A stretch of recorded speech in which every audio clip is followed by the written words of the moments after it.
We are back on Inside Politics. Our guest today, Metro Councilman at Large Steve Glover and Metro Councilman at Large Bob Mendes. We're talking about the challenges Metro faces now in the wake of the corona pandemic and in the wake of the tornado and Metro's already fragile budget situation. Gentlemen, everybody ran for office last year in the Metro election saying, gee, we need bigger raises and better salaries for teachers. The state legislature was going to give teachers this coming year a 4% raise. They approved a new budget that's down to 2%. Can you even look at a raise at all for them, given the fact that Metro doesn't have the kind of reserves to draw from that the state does? So I'm going to take the first stab at this, if you don't mind. I think that this is a part of where the conversation has to be transparent, and we have to just be candid with one another on the floor, and we have to work closely with the mayor's office.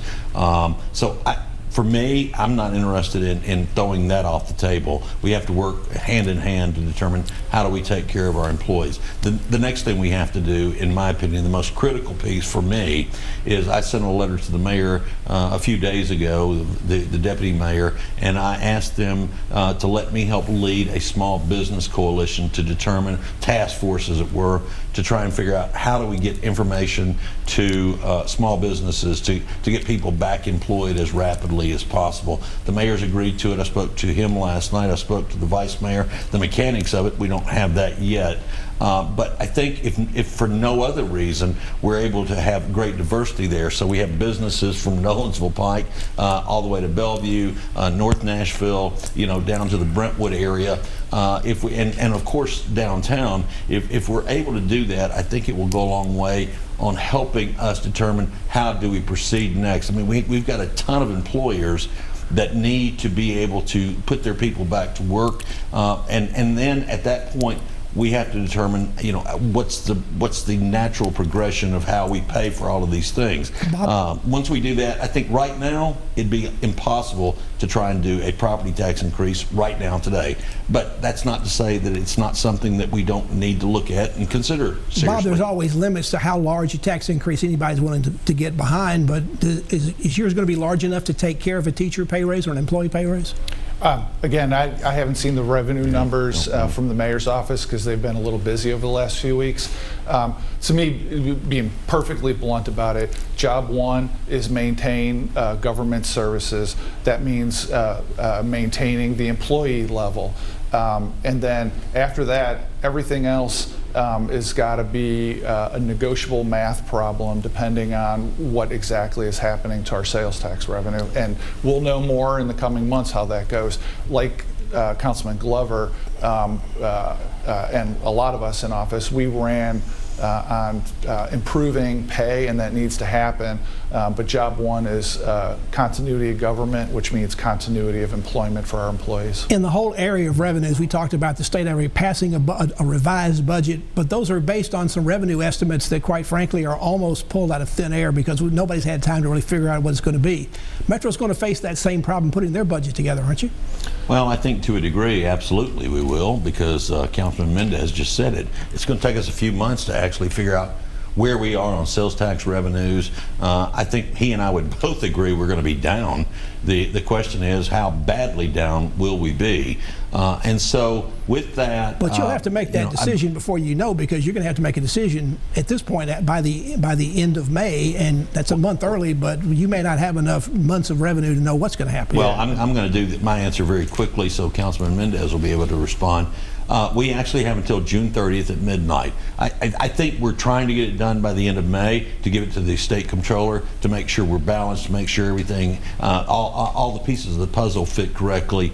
But given the circumstances of the tornado, the virus, and our financial position, I think it may take us a little bit longer after we finish the end of May. Bob, the mayor's going to present his budget, at least at this point, by March 31st. The state of Metro addressed his first budget. How are you going to make that work? Because first of all, you had a sort of a limited council meeting the other night with some seating going on there that would not be permanent, that would you spread all over there in order to take care of these distance requirements coming from the virus. And then the budget process itself has lots of meetings, lots of public hearings. Are you looking for a plan B to figure out how you do that with the budget this year, particularly given all that's at stake? Yeah, the working plan B had been try to figure out how to do some of the meetings remotely. Last night, the state legislature failed to pass legislation that would allow that. So, I mean, work in progress is the best I can say. We're going to have to figure something out. Let me ask you both as we close out the show. Being members of the council has always been a full-time, part-time job. You knew when you ran last summer this was going to be a difficult situation for Metro's budget situation, but I'm sure none of you thought you'd be dealing with tornado recovery and responding to a worldwide pandemic. How are you explaining all the extra time you've got to devote to that and your work requirements to your bosses, if you have a boss, your spouses, and for that matter, your family? I think I know that Councilman Glover and I both love Nashville, and everybody in our respective lives knows that we love Nashville, and that's why we got into this. And I'm finding everybody in my life is being super accommodating and trying to let me spend as much time as it takes to do what we need to do. Steve? And I will say, Pat, I have a piece about this. Perhaps I actually am probably the most relaxed I've been in a long time with regards to this, because I do feel like that I just have a piece about it. And so, you know, I own my own business, but my clients are my boss. And so from that standpoint, they've been extremely courteous as well. And, you know, that's the wonderful thing about where we live, you know, right here in Nashville. Well, thank you both for being with us this morning. It's a difficult time. We wish you the best of luck as the city itself recovers from all the challenges it has and deals with them. And we hope we'll have you back again, particularly during the budget process. Thanks, Pat. Thank you, and sir. thank you for joining us this week on Inside Politics. Hope you'll be back here again for a future show. If you can't get enough politics in the meantime, go to the News Channel 5 website. You'll find my Capitol View commentary there. There's a new commentary posted every Friday afternoon. Enjoy the rest of your weekend, and we'll see you back here next time. Goodbye.